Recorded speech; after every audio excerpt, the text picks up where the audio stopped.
하나님의 말씀은 고린도전서 3장 16절에서 23절입니다. 너희가 하나님의 성전인 것과 하나님의 성령이 너희 안에 거하시는 것을 너희가 알지 못하느냐.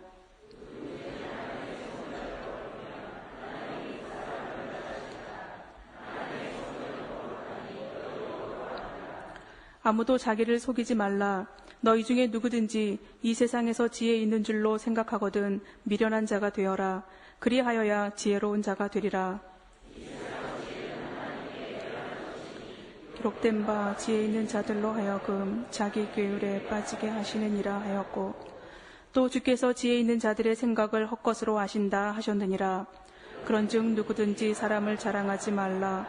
만물이 다 너희 것임이라. 바울이나 아볼로나 게바나 세계나 생명이나 사망이나 지금 것이나 장래 것이나 다 너희의 것이요 너희는 그리스도의 것이요 그리스도는 하나님의 것이니라. 아멘. 우리는 다 하나님의 집을 지어가는 사람들입니다. 그래서 바울의 용어대로 지혜로운 건축자가 되어야 합니다. 말하자면 숙련된 건축자가 되어야 합니다. 다른 말로 표현하면 아마추어 건축자가 아니라 그리스도 안에서 프로 건축자가 되어야 합니다.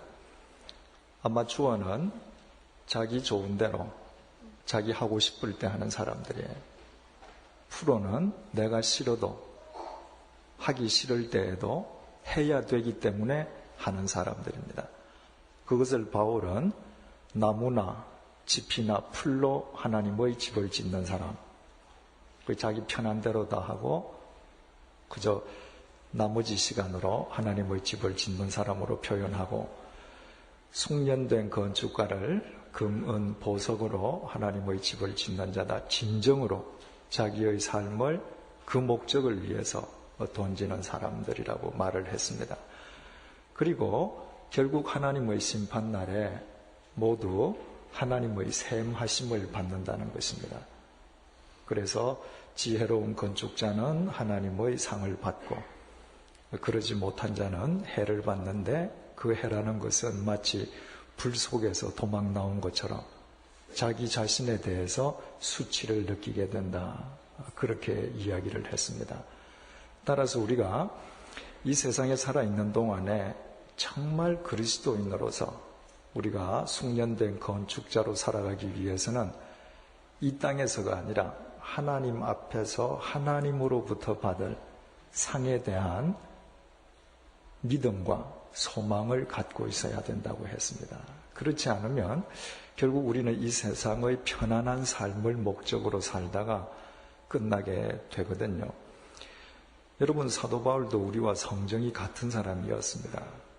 그런데 사도 바울은 일평생 주님께 사로잡힌 이후에 주님만을 위해서 살았습니다. 그가 어떻게 그렇게 살 수 있었는가? 사도 바울 스스로 빌립보서 3장 13절 14절을 통해서 이렇게 고백했습니다. 그냥 들어보십시오. 형제들아, 나는 내가 아직 잡은 줄로 여기지 아니하고 오직 한 일, 즉 뒤에 있는 것은 잊어버리고. 여러분, 이건 참 위대한 고백이죠. 우리가 나이가 얼마든지 간에 지나간 과거를 보면요, 뭔가 우리가 대단한 걸 한 것처럼 착각될 때가 많습니다. 그래서 바울은 한 일, 뒤에 있는 건 절대 안 본다는 거예요. 뭘 보는가? 앞에 있는 것을 잡으려고 표대를 향하여 앞에 있는 것만 보고 가요. 그리스도에 못 박히신 예수 그리스도를 보면 내가 한 일은 아무것도 아닙니다. 그분께서 베풀어 주신 사랑에 비하면 나는 늘 아쉬운 것밖에 없어요. 표대를 향하여 그리스도 예수 안에서 하나님이 위에서 부르신 부름의 상을 위하여 쫓아가느라. 바울은 하나님께서 주시는 그 상을 위해서 쫓아갔는데, 여기에서 상이라고 할 때 바울이 브라베이온이라고 하는 단어를 썼습니다. 이것은 성경 전체에서 바울이 고린도전서 9장과 빌립보서 3장 딱 2번만 썼습니다. 이 상은 말이죠. 상을 주는데 심판자가 주는 상이에요. 가령 예를 들어서 학교에서 졸업 때 상을 받지 않습니까? 그러면 학생들 점수는 다 선생님이 다 매기죠. 그죠? 그런데 상 중에는 동창회 회장상도 있고요. 구청장상도 있고요. 그런 거 안 받겠다는 거예요. 나를 심판한 심판자의 상을 받겠다는 것입니다. 하나님께서 자기의 심판자시잖아요. 그러니까 다른 누구의 상도 아닌 심판자 되시는 하나님의 상만 받겠다. 그 상이 목표였기 때문에 바울은 참수형마저도 당할 수 있었던 것이죠. 히브리서 11장은 모세에 대해서 이렇게 증거합니다. 우리가 모세에 대해서 흔히 어떻게 알고 있습니까? 40살까지 왕궁에서 편히 살다가 우연한 살인사건에 연루되어서 뜻하지 않게 미디안 광야로 쫓겨갔다가 하나님의 부르심을 받은 사람, 우리는 이렇게 생각하지 않습니까? 그런데 출애굽기에 나타난 모세에 대해서 성경의 해석은 전혀 다릅니다. 히브리서 11장 24절 26절을 한번 들어보십시오. 믿음으로 모세는 장성하여 바로의 공주의 아들이라 칭함을 거절하고 40살이 되었을 때 우연한 살인사건에 연루되어서 도망간 게 아니라 모세 자신이 더 이상 에집트의 왕자로 살지 않겠다고 그 삶을 거절했다는 것입니다. 오히려 하나님의 백성과 함께 고난받기를 잠시 죄악의 낙을 누리는 것보다 더 좋아하고 그가 노예살이하는 자기 히브리 백성들과 함께 고난받는 것을 왕궁의 낙보다 그것 자체를 자기가 더 좋아했다는 것입니다. 그리스도를 위하여 받는 능력을 애굽의 모든 보화보다 더 큰 재물로 여겼으니 이는 상 주심을 바라봄이라. 모세는 어쩔 수 없이 왕좌의 자리를 버린 것이 아니라 하나님의 상 주심을 믿었기 때문에 그 자리를 스스로 박차고 나가서 미디안을 거쳐서 하나님의 출애굽을 이루는 도구가 되었다는 것입니다. 따라서 정말 우리가 이 세상에서 그리스도인답게 프로 건축자가 되기 위해서는 내 코끝에서 호흡이 끝나는 날 내가 하나님 앞에 섰을 때 하나님께서 나를 위해서 셈해 주실 그 셈을 내 삶의 목표로 삼을 줄 알아야 된다는 걸 알게 됩니다. 자, 계속해서 오늘 본문 16절을 통해서 바울이 이렇게 얘기합니다. 너희가 하나님의 성전인 것과 하나님의 성령이 너희 안에 거하시는 것을 알지 못하느냐. 16절 제일 뒤에 알지 못하느냐 있죠. 거기다 우리 공표를 한번 쳐보십시다. 알지 못하느냐. 킴벨 몰간이라고 하는 신학자는 이 구절을 읽을 때 그리고 이 이후의 단락을 읽을 때 바울이 너희들이 알지 못하느냐 라고 말하는 이 억양을 들을 수 있어야 된다는 거예요. 너희들 정말 알지 못하냐? 너희들 정말 알고 있느냐? 너희들 안다고 그랬는데 혹 모르는 거 아니니? 정말 이 말 속에는 여러 뉘앙스가 있죠.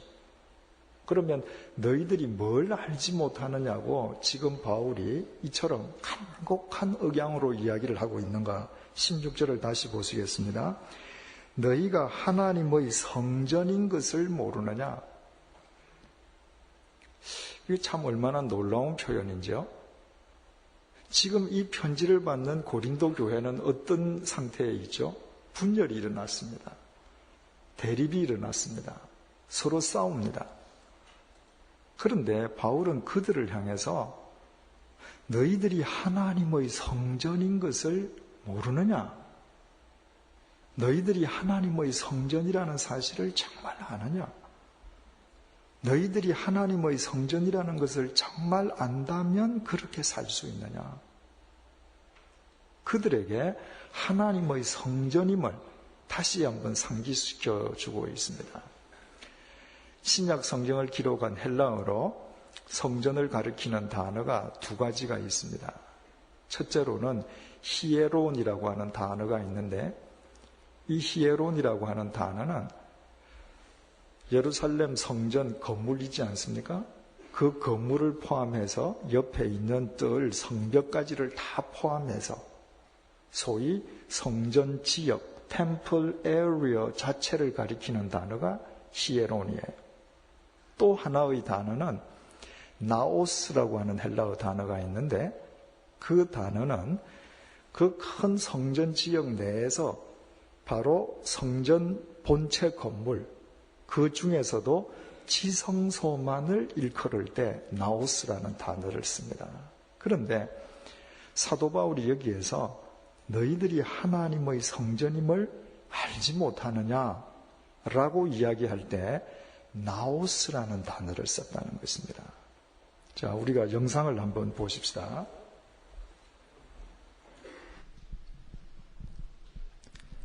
지금 이 그림이 2000년 전에 예수님께서 계실 때의 예루살렘 성읍이고, 그 성읍 안에 이 성전의 터입니다. 그러니까 이 성읍에서 예루살렘 성전이 차지하는 크기가 얼마나 컸었는지 우리가 능히 짐작할 수 있겠죠. 본래 예루살렘 성전은 솔로몬 왕이 지었었죠. 3000년 전에. 7년에 걸쳐서 예루살렘 성전을 지었는데 그때 성전은 이렇게 크지 않았습니다. 요 바로 여기 본체에 있는 것하고 요 주위 둘레에 마당 정도가 있었는데, 그 성전은 주전 586년에 바벨로니아 느부갓네살이 침공했을 때 다 회파해버렸습니다. 그리고 예루살렘 사람들이 포로로 끌려갔다가 고레스가 다시 풀어주지 않습니까? 그래서 기환한 사람들이 성전을 다시 복원했는데 그저 예전에 무너졌던 것을 복원했을 뿐이에요. 한 1000년 동안, 한 수백 년 동안 우여곡절을 겪다가 헤롯 대왕 때에, 헤롯 대왕이 그 이두메 사람이잖아요. 그 사람은 유대인 피를 갖고 있지 않았습니다. 유대인 피를 갖지 않고서 유대인의 왕이 되려고 하니까 뭔가 환심을 쌓아야죠. 그래서 유대인을 위해서 이 성전을 대대적으로 확장 공사를 했는데 무려 46년이 걸렸습니다. 그래서 예수님 시대의 이 성전은 헤롯이 확장한 성전 터인데 바로 이 길이가 500m, 그리고 이 길이가 약 300m에 이르러요. 바로 요 성전을 나오면 여기에는 계곡이 있는데 바로 요한복음에서 기드론 계곡이라고 해서 비가 오면 물도 흐르고 여기에 공동묘지도 있고 그렇죠. 그 다음에 이 맞은편 언덕이 겟세마네 동산입니다. 그래서 예수님께서 기도하시고 이렇게 들어가시는 거죠. 자, 이 성전의 복원도를 한번 보시겠습니다. 저 터 위에 성전이 이렇게 서 있었을 것이라고 지금 짐작을 하는 것입니다. 바로 여기에 성벽들이 여기에 예루살렘 성전의 회랑들이 쭉 서 있고 바로 이 안에 이제 성전이 본체가 있는 거죠. 지금 현재 요 뜰 말고 요 본체, 요 성전 본체를 입체적으로 된 그림을 다시 한번 보시겠습니다. 자, 지금 아까하고 요 전 거 한 번만 다시 보실까요? 자, 지금 요 그림을 보는 겁니다. 이쪽이 동쪽이고요. 여기 겟세마네 동산이 여기에 있어요. 그래서 여기가 지성소가 있고 성소가 있는데 요 그림의 입체 그림을 다시 보십니다. 자, 여기에 보면 제일 앞에 미문이라고 여기 있죠. 사도행전 3장에서 요한과 베드로가 성전으로 들어가다가 그 안전뱅이를 고쳐준 문이 이 문이 됩니다. 그래서 성전 문으로 들어가면 여기가 여인의 뜰이에요. 여성도님들 예전에는 여기 못 들어오십니다. 예전에는 여기까지만 들어가요. 그래서 여러분들 터키에 가보신 분 아시지만 이스탄불에 그 세계 불가사의 중에 하나인 소피아 성당이 있지 않습니까? 정말 멋지게 지어져 있죠, 그죠? 그런데 왕비가 앉는 자리가 어디예요? 2층 저 뒤에입니다. 1층에 못 내려와요. 왜? 옛날 이 사상으로 그대로 성전을 지었거든요. 자, 여기가 여인의 뜰이고, 그 다음에 이방인들은 요 밖에까지는 올 수 있지만 이 문으로는 통과를 못 했습니다. 유대인 중에서 여인은 요까지만 오고, 여기에 문이 있고 계단이 있는데 레위인들이 이 계단에 서서 성가를 불렀을 것으로 생각하는 거죠. 제사를 드릴 때. 그래서 안에 있는 사람이나 밖에 있는 사람들이나 지금 이제 다 성가를 듣는 거죠. 바로 여기에 이스라엘의 뜰이라고 있습니다. 이스라엘 남자들은 이까지 들어가는 거예요. 그래서 제사장들이 여기서 소 잡는 거 다 직접 봐요. 그 여자들은 직접 못 보죠. 이제 말을 통해서 듣는 거죠. 여기에 번제단이 있어서 여기에서 불을 태워요. 그 제사장들은 이까지 하지요. 그죠? 그 다음에 이것이 성소입니다. 이것이. 바로 요 본체는 길이가 이것이 180m. 여기가 120m에 이르러요. 이제 이 안에 여기에 성소가 나옵니다. 요 성소를 반으로 딱 잘라서 속을 들여다볼 수 있게 만든 단면도를 한번 보시겠습니다. 이 성소로 들어가면 여기에 향단이 향을 피우는 금촛대가 있고 여기에 향단이 있고 진설병 떡을 두죠. 그리고 여기에 휘장이 가려져 있습니다. 이 성소의 높이가 100규빗 45.6m, 이 성소의 길이가 40규빗 18m. 이 휘장을 열고 들어가면 지성소가 있는데 이것이 길이가 9m.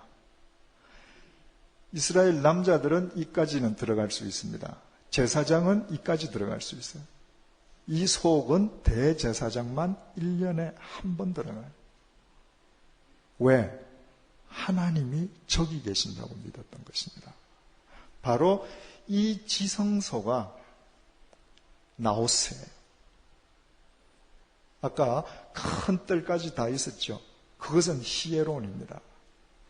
자, 다음 그림 한번 보십시다. 지금 현재 이 500m에 300m 이르는 이 큰 이 성전 지역 전체를 히에론이라고 불러요. 이것이 히에론일 수 있는 동기, 이유가 하나 있다면 바로 여기에 있는 이 지성소 나오스 때문에. 나오스라고 하는 이 단어는 동사 나이스의 명사형인데 나이스라고 하는 동사는 거주한다는 말입니다. 하나님께서 여기에 거주하시는 거예요. 하나님께서 여기 거주하신다고 믿었기 때문에 나머지 이 뜰도 거룩하고 이 광활한 지역이 다 거룩해졌습니다. 따라서 하나님께서 저기에 안 계신다면 이것은 일반 성곽과 다를 바가 하나도 없어지는 것이죠. 바로 너희들이 하나님의 성전이다. 너희들이 하나님의 성전인 거 모르느냐? 바울이 말을 할 때 이 나오스라는 단어를 썼단 말입니다. 너희들이 지성소라는 거 모르느냐? 너희들이 지성소라면 그렇게 살겠느냐? 그래서 바울의 말이 16절에서 이렇게 계속되고 있습니다. 너희가 하나님의 성전인 것과 하나님의 성령이 너희 안에 거하시는 것을 알지 못하느냐? 지성소라는 것이 무엇인가? 영이신 하나님, 성령님께서 거기에 임재해 계신다고 믿었거든요.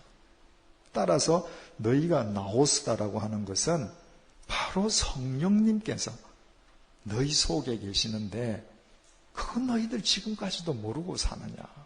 그거 모르고 너희들 그렇게 살고 있느냐? 지금 이렇게 이야기하는 것입니다.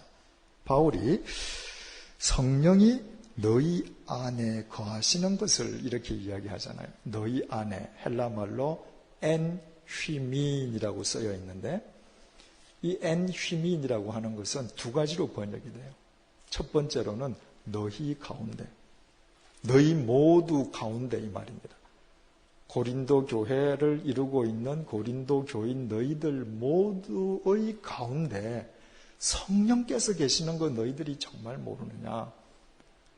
따라서 교회의 주인이 성령님임을 가르쳐 주는 거죠. 너희들이 정말 너희 가운데에서 성령님께서 고린도 교회를 이루고 계신다는 것을 너희들이 믿는다면 너희들이 조화와 일치를 이룰지언정 그렇게 분열할 수 있겠느냐? 그렇게 질타하는 것입니다. 또 두 번째 뜻은 너희 안에라는 말이에요. 너희 각자 안에. 성령님께서는 100주년 기념교회 가운데 계시면서 우리를 모두를 엮어서 하나님의 교회로 이루어 가시기도 하시지만 우리 한 사람 한 사람 가운데에 계시면서 우리 한 사람 한 사람도 하나님의 성전으로 이루어 가시는 거예요. 그렇다고 하면 우리는 우리 개인이든 아니면 우리 공동체든 그저 우리의 주인이신 성령님의 뜻대로 살아야 한다는 이 원론적인 의미를 떠나서도 우리의 육체가 얼마나 중요한지 우리는 깨닫게 됩니다. 여러분, 우리가 지성소라면 우리 속에 성령께서 계시고 우리 속에 하나님께서 임재해 계신다면 내 속에 성령님께서 계신다는 증거가 뭘로 드러납니까? 내 말로? 아닙니다. 내 삶으로 드러나는데 삶을 보여주는 게 뭐예요? 우리의 육체란 말입니다. 여러분, 성경에서 육체를 금기시하는 것은 육체 자체를 삶의 목적으로 삼는 것을 금하는 것이지 하나님께서 우리에게 주신 이 육체 그 자체를 죄악시하지는 않는단 말이죠. 예수님과 유대인의 대화를 우리가 한번 생각해 볼 필요가 있습니다. 요한복음 2장 19절에서 21절 말씀 한번 들어보세요. 예수께서 가라사대 너희가 이 성전을 헐라 내가 사흘 동안에 일으키리라. 유대인들이 가로되 이 성전은 46년 동안에 지었거늘 내가 3일 동안에 일으키겠느냐 하더라. 그러나 예수는 성전된 자기 육체를 가리켜 말씀하신 것이라. 그 성전을 우상시하는 유대인들에게 너희들 이거 헐라. 내가 사흘 만에 다시 일으킬게. 그랬더니 유대인들이 이거 46년 동안에 지었는데 네가 뭐 사흘 만에 일으켜? 결국 그걸로 죽이려고 그러죠. 그런데 예수님께서는 집으로 지어진 저 성전보다 당신 자신이 성전임을 보여주셨단 말이죠. 그러면 이 땅에 오신 예수님께서 하나님의 아들이시요 그분이 바로 성전 되심이 뭘로 드러났습니까? 예수님의 육체로 드러났습니다. 예수님께서 육체를 갖고 오시지 않으셨다면 우리는 하나님의 사랑을 볼 수 없습니다. 정말 우리가 어떻게 살아야 될지 그 모든 표준을 그분이 그분의 손과 발로 몸으로 보여주신 것입니다. 그렇다면 우리 그리스도인들이 내 육체를 얼마나 소중하게 다루어야 하는가? 내 속에 있는 하나님의 영을, 이 진리를 보여줄 수 있는 유일한 도구가 이 육체란 말이죠. 아끼고 절제하고 소중하게 다루지 않으면 안 되는 거죠. 여러분, 요즘 참 대한민국처럼 성형이 유행하는 데가 없습니다. 그죠? 그저 이 드라마 같은 거 보면 드라마 하나 끝났다가 다시 시작하면 여자 탤런트들은 얼굴이 달라지는 것 같아요. 그런데 예를 들어서 무슨 장애가 있는 사람이 아니고 얼굴이 예쁜 사람이 성형수술을 해서 더 예뻐지겠다라고 하는 것은 그 육체를 주인으로 섬기거나 아니면 육체를 욕망의 도구로 여기거나 둘 중에 하나죠. 내가 예뻐지겠다는 욕망을 내 얼굴을 뜯어고쳐서 얼마든지 그 도구를 통해서 이룰 수 있다고 생각하거나 아니면 이 육체의 노예가 되어 있거나 둘 중에 하나입니다. 그런데 우리가 육체를 소중하게 여긴다라고 하는 것은 그 자체가 목적이어서가 아니라 바로 이 육체가 진리를 보여주는 가시적인 도구이기 때문에 이 육체를 소중하게 되는 것입니다. 진리 때문에 육체가 소중해지는 거예요. 얼마 전에 그 박경림이라고 하는 그분이 개그맨이라고 해야 됩니까? 코미디언인가요? 개그맨인가요? 하여튼 MC도 하고 그 만능 탤런트 있지 않습니까? 그분이 TV에서 이런 얘기를 합니다. 자기도 한때 성형의 유혹을 받았대요. 그분이 굉장히 개성 있게 생겼잖아요. 그런데 성형을 안 한 이유가 있답니다. 내가 성형을 한다는 것은 결국 사람들 보기에 좋도록 딸려가는 건데 내가 그렇게 성형했는데도 사람이 예쁘게 안 보면 또 해야 되잖아요. 그러면 내가 죽을 때까지 사람 따라다니면서 나를 고칠 것인가? 아니면 못났지만 이 얼굴을 사람들로 하여금 좋아하도록 만들 것인가? 자기는 후자를 택했다는 거예요. 여러분, 하나님께서 우리에게 다 귀한 육체를 주셨는데 이 귀한 육체를 다른 사람들이 사랑하게 만드는 거, 그럼 우리도 다 개그맨 돼야 됩니까? 그런 거 아니잖아요. 내 속에 계신 하나님을 드러내어 보여드리는 도구로 육체를 쓰면요, 이 육체는 어떤 보석보다도 아름다워집니다. 전도서 8장 1절이 이렇게 증가합니다. 지혜자와 같은 자 누구며 사리의 해석을 아는 자 누구냐? 사람의 지혜는 그 사람의 얼굴에 광채가 나게 하나니 그 얼굴의 사나운 것이 변하느니라. 여기에서 지혜는 하나님 말씀이죠. 내 속에 하나님의 말씀을 품고 그 말씀을 내가 쫓아 살아갈 때 얼굴에 광채가 날 뿐만 아니라 사나운 것이 변한다. 생각을 해보십시오. 하나님은 진선미 아닙니까?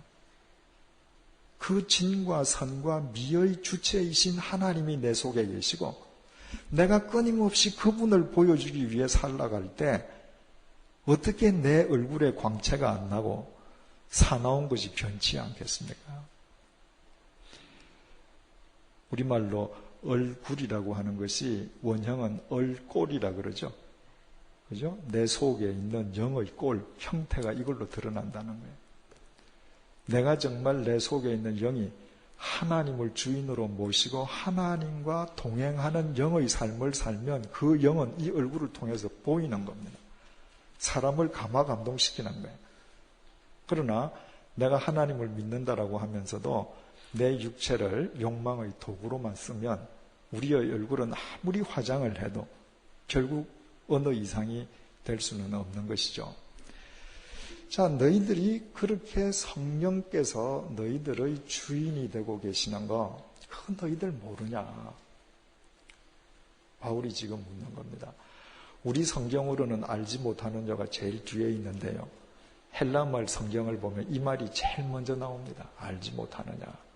그래서 끝날 때까지 알지 못하느냐 이 말이 계속 연결된다고 생각하시면 이 전체의 단락이 주고자 하는 의미를 더 정확하게 알 수 있죠. 17절 누구든지 하나님의 성전을 더럽히면 하나님이 그 사람을 멸하시리라. 누구든지 하나님의 성전을 더럽히면 그것은 곧 하나님을 모독한 것이기 때문에 하나님께서 가만히 두시지 않는다. 레위기 15장 31절을 제가 표준 세번역으로 읽어드릴게요. 너희는 이스라엘 자손이 부정을 타지 않도록 하여라. 그들 가운데 있는 나의 성막을 부정하게 하였다가는 그것 때문에 그들은 죽음을 면치 못한다. 하나님의 성소를 더럽히면 반드시 죽는다. 하나님의 말씀입니다. 또 민수기 19장 20절을 표준 세번역을 읽어보겠습니다. 부정을 탄 사람이 그 부정을 씻어내지 아니하면 그 사람은 총회에서 제명되어야 한다. 정결하게 하는 물을 그의 위에 뿌리지 아니하여 그 더러움을 씻지 못하면 주의 성소를 더럽히는 것이기 때문이다. 부정한 몸으로 성소를 부정하게 했을 때 아예 총회에서 제명하라, 출회시켜라는 것입니다. 이스라엘에서 출회 명령은 사실은 사형보다 더 무서운 겁니다. 사형은 한번 죽어버리면 끝나지 않습니까? 유대인 총회에서 너는 제명이다 하고 출회를 당하면 모든 법적인 보호를 못 받습니다. 누가 때려도 훔쳐가도 모독을 해도 아무런 법적인 보호를 못 받습니다. 그러니까 살아있지만 죽은 것과 마찬가지죠. 성소를 더럽히는 자는 하나님께서 그렇게 하신다는 것입니다. 영상을 다시 한번 보실까요? 이 다음 영상. 지금 현재 아까 그 큰 예루살렘 성전이 있던 그 터에 예루살렘 성전은 없어졌습니다. 그죠? 그리고 이 중앙에 알-아크사 사원이라고 있습니다. 이 황금 지붕이라서 황금돔, 황금사원이라고 부르죠. 알-아크사 사원이라고 하는 그 말 뜻은 가장 오래된 사원 이 말입니다. 그래서 그 회교도들이 예루살렘을 점령해서 715년에 완공을 시켰거든요. 바로 여기에 바위 모스크라고 있습니다. 바위 사원. 이 안에 들어가면 아무것도 없고 밑바닥에 큰 돌멩이 하나 있습니다. 바위 하나 있어요. 바로 그 이슬람교를 만든 마호메트가 이 바위에서 승천했다는 것입니다. 그러니까 가장 오래된 사원, 마호메트가 승천한 사원. 따라서 이슬람 교도들에게 있어서는 생명보다 더 중요한 성전이죠. 그러니까 만약에 기독교인이나 유대교인들이 이거 헐어버리고 여기 예루살렘 성전 복원하자 그러면 그날로 3차 대전이 터지겠죠. 하나님께서는 벽돌로 된 성전을 70년에 주후 70년에 로마 장군 티투스에 의해서 철저하게 파괴해버리셨어요. 그래서 진짜 성전은 벽돌로 지어지는 것이 아니라 바로 너희 자신이라는 것을 이 성전의 역사가 보여주고 있는데요. 티투스 장군이 들어와서 이 예루살렘을 회파할 때 돌 위에 돌 하나도 남기지 않고 철저하게 다 파괴했습니다. 따라서 이 벽도 다 없어지고 회교도 사원들이 다시 지은 거죠.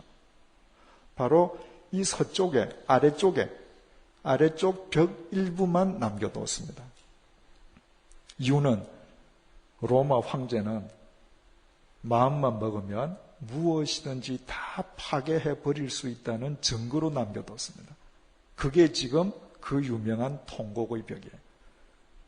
유대인들이 2000년 동안 나라를 잃었던 유대인들이 저 벽에 가서 붙잡으면서 하나님께 기도했거든요. 그것이 이 아래쪽에 있는 겁니다. 여하튼 이 위쪽은 이렇게 지금 철저하게 이슬람 교의 영토가 되어 있습니다. 여기에 바깥에 있는 유대인들이 얼마나 여기 올라가 보고 싶겠습니까? 그죠? 옛날 자기 조상들이 하나님을 섬기던 성지인데 얼마나 올라가 보고 싶겠어요? 그런데 올라가지를 않습니다. 유대인들 중에서 이 위에 올라가서 옛날 성전 터를 본 사람 있느냐면 거의 없다고 그래요. 이유는 옛날 조상들이 지배하던 땅을 이교도들이 와서 지배하니까 속이 상하는 면도 있겠죠. 더 중요한 건 아까 여기에 이런 형태로 성소가 있었지 않습니까? 성전 본체가 있고 그 안에 성소, 지성소가 있었는데 그것은 어디까지나 구약 성경 문헌을 토대로 저 위에 그런 위치로 있었을 것이라고 유추하는 것이지 실제로 정확하게 어디가 지성소였다고는 아무도 모르는 겁니다. 유대인들은 저 위에 올라갔다가 부지 중에 지성소를 밟을까 봐 안 올라간다고 그래요. 여러분 우리가 들으면 참 기가 막힌 얘기지만 그들이 성소를 절대시하는 마음은 그 정도라는 거예요. 2001년도에 그 바락이라고 하는 이스라엘 수상이 지금 이것이 예루살렘 서쪽이고 이쪽이 동쪽인데 이 서쪽은 지금 이스라엘이 관할하고 있고 동쪽은 팔레스타인, 게셈마네 동산 이쪽 다 팔레스타인이 관할하고 있거든요.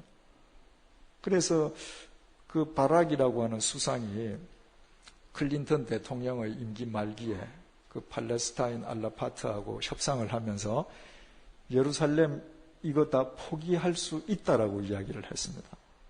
평화를 위해서라면 저 성전터 팔레스타인 줄 수 있다는 거예요. 왜냐하면 6.1 전쟁 전에는 여기를 아랍 사람들이 지배하고 있었거든요. 그랬더니 이스라엘 사람들이 가만히 안 있죠. 그죠? 그때 지금 총리인 샤론이라고 하는 총리가 여기를 들어갔습니다. 그래서 그분이 그 전까지만 해도 극우 정치인으로 인기가 없던 사람이에요. 그런데 바락이라는 사람이 이 예루살렘 성전 터를 주고도 팔레스타인하고 화친하겠다고 했더니 샤론이라고 하는 그 정치인이 이것은 절대로 양보할 수 없는 유대인의 땅이라는 걸 과시하기 위해서 들어가서 팔레스타인과 이스라엘의 그 대립을 격화시켰죠. 그리고 그는 인기를 얻어서 지금까지 총리를 하고 있어요. 그런데 그때 샤론이 들어갔을 때도 여기에서 시위만 했지 걸어 다니지 않았습니다. 왜? 그도 두렵거든요. 어디가 지성소인지를 모른단 말입니다. 이스라엘 공군들이 이스라엘 전역을 정찰을 하는 비행기를 할 때 그들이 절대로 날아가지 않는 영공이 이 위라고 그래요. 어떤 비행기도 이 위로는 안 올라간다고 그럽니다. 자기가 조종하는 비행기가 부지푸식간에 지성소 위를 지나갈 수 있다는 것이죠. 하나님께서 성소를 더럽히면 멸하시리라. 여러분, 우리가 하나님의 성소예요. 이 거룩한 하나님의 성소를 내가 성소답게 가꾸지 못한다면 하나님께서 가만히 내버려 두셔도 우리는 멸하는 거 아닙니까? 그죠?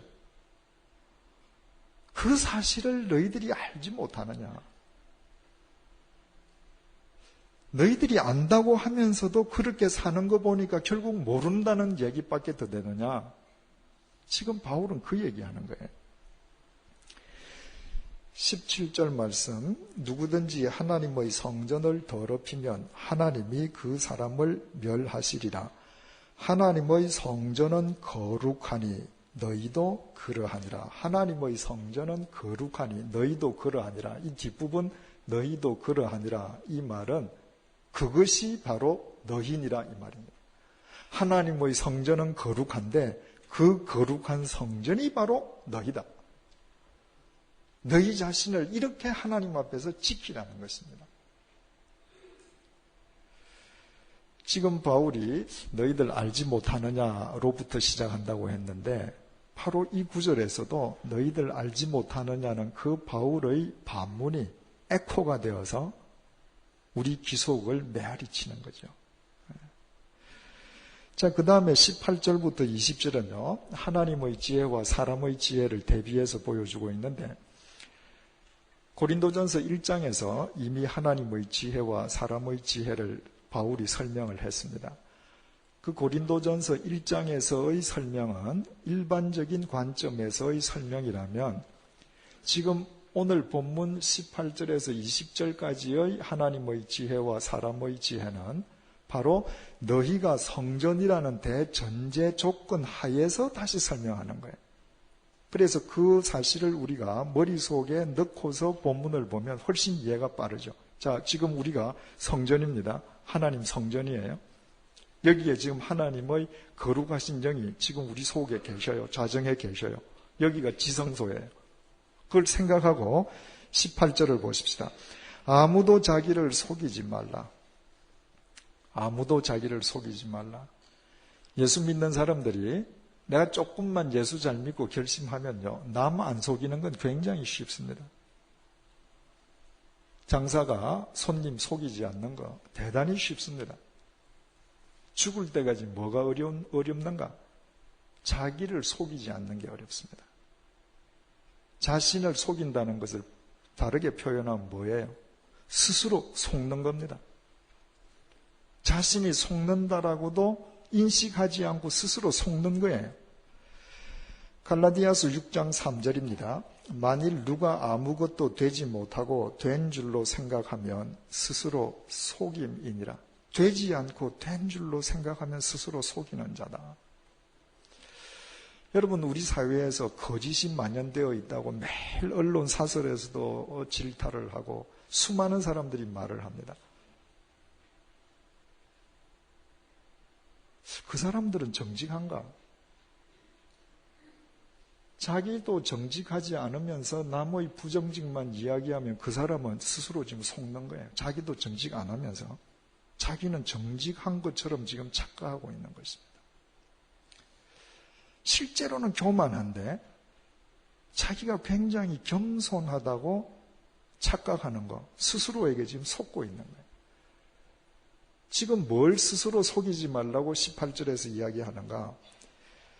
아무도 자기를 속이지 말라. 너희 중에 누구든지 이 세상에서 지혜 있는 줄로 생각하거든 미련한 자가 되어라. 그리하여 지혜로운 자가 되리라. 자, 보십시오. 우리가 하나님 성전, 여기가 지성소에 하나님께서 여기 지금 좌정하고 계셔요. 그런데 내 저 밑바닥에 있는 내 지혜가 이것이 세상에서 가장 크다고 생각하면 난 스스로 속는 거예요. 어떻게 내 속에 앉아 계시는 하나님의 지혜를 나의 지혜가 당할 수 있겠어요? 스스로 속지 말라는 거예요. 네 지혜를 믿지 말고 도리어 너의 미련함을 믿어라. 그래야 너 속에 계시는 하나님의 지혜를 의지하게 된다. 이 말입니다. 19절 이 세상 지혜는 하나님께 미련한 것이니 하나님께 그 깨자를 동그라미 하셔서 옆으로 쭉 뽑으셔서 하나님의 관점에서 이렇게 쓰십시오. 이 정확한 그 헬라어 원문의 뜻은 하나님의 관점에서 보면 웃기는 것이다 이 말이에요. 지금 제 속에 하나님의 영이 앉아 계셔요. 이 하나님의 영이 내 저 하등 수준인 나의 지혜가 이것이 온 천하를 좌지우지할 수 있다고 생각하면 하나님의 관점에서 보면 이거 참 우스운 일 아니겠어요? 시편 2편 4절 보면요. 하늘에 계신 자가 웃으심이여 주께서 저희를 비웃으시리다. 우리가 우리의 지혜로 모든 것을 다 할 수 있다라고 하면 하나님의 관점에서는 비웃을 수밖에 없는 이야기죠. 여러분 가끔 보면 이 집 방 안에서도 개를 키우는 댁이 있지 않습니까? 그런 집에 가면 조금이라도 자기 주인보다 옷을 허름하게 입고 가면 그 개가 자기보다 못한 것처럼 막 짖어댄단 말이죠. 아니 아무리 부잣집에 있는 개라도 사람보다 낫겠습니까? 근데 그 개가 사람을 지보다 못하게 짖어대면 사람 보면 이거 우스운 거죠. 지금 바울이 그 이야기하는 것입니다. 19절 이 세상 지혜는 하나님께 미련한 것이니 기록된 바 지혜 있는 자들로 하여금 자기 괴휼에 빠지게 하시느니라 하였고, 여기에 그 한글 성경은 전부 다 자기 괴휼 이렇게 되어 있는데 제가 가지고 있는 이 한자가 병기되어 있는 성경에는 괴계라고 쓰여 있어요. 여러분 혹시 그런 성경 가지고 계신 분 계십니까? 있습니까? 제 성경만 아마 이렇게 잘못 인쇄가 거기도 그렇습니까? 예, 한자로도 흉자가 있는데 여기 나 있는 괴계라고 되어 있네요. 이거는 욥기 5장 13절을 인용한 말씀인데요. 기록된 바 지혜 있는 자들로 하여금 자기 괴계에 빠지게 하시는 이라 하셨다. 하나님은 어떤 분이신가? 자기 지혜만을 믿는 자는 자기 꾀에 스스로 빠지게 내버려 두신다는 거예요. 여러분, 우리가 이 세상을 살아가는데 지혜가 있어야죠. 그죠? 지혜가 없으면 안 됩니다. 그런데 내가 내 속에 계시는 주님을 위해서 내가 세상의 지혜를 쓴다면 그건 아름다운 일이죠. 그러나 하나님의 지혜를 제쳐놓고 세상의 지혜만으로 모든 것을 다 하겠다고 하면 왜 자기 꾀에 빠지는가? 세상의 지혜에는 구원이 없기 때문입니다. 그 지혜는 나를 공동묘지로 빨리 끌고 갈 뿐, 내가 관 속에 들어눕는 날 절대로 나를 책임지지 못합니다. 그래서 그것만 믿으면 결국 자기 꾀에 빠지고 마는 것입니다. 20절, 또 주께서 지혜 있는 자들의 생각을 헛것으로 아신다 하셨느니라. 여기에서 소위 지혜 있다고 하는 자의 생각, 이 생각이라고 하는 헬라어를 우리말로 번역을 하면 숙고라는 말이에요. 단순한 생각이 아니라 깊이 생각하는 겁니다. 헛것이다. 이 헛것이라고 하는 말의 뜻은 텅 비었다. 자기 지혜만을 모든 것으로 생각하는 자가 아무리 숙고하고 숙고해도 하나님 보시기에는 그것은 텅 비었다. 왜? 그 속에는 생명이 없기 때문에, 영원한 생명이 없기 때문에. 너희들이 이것을 알지 못하느냐?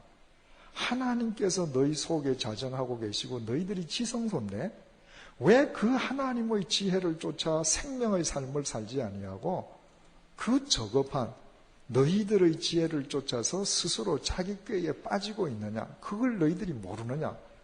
바울의 이야기인 것이죠.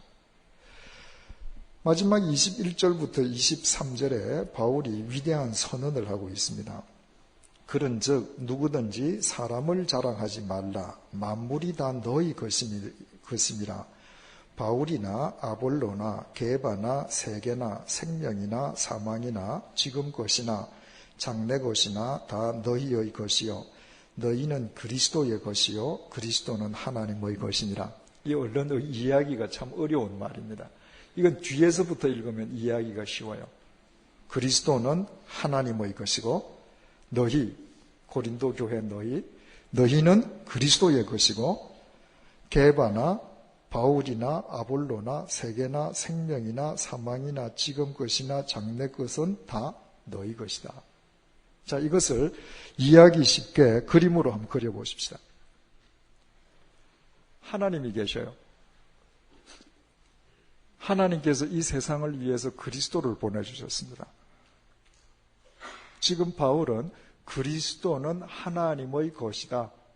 그래서 하나님이 높고 그리스도는 낮다. 종속적인, 존재적인 종속이 아니라 기능적인 순종을 의미하는 것이죠. 성자 하나님으로서 성부 하나님께 순종한 것을 그렇게 표현한 거예요.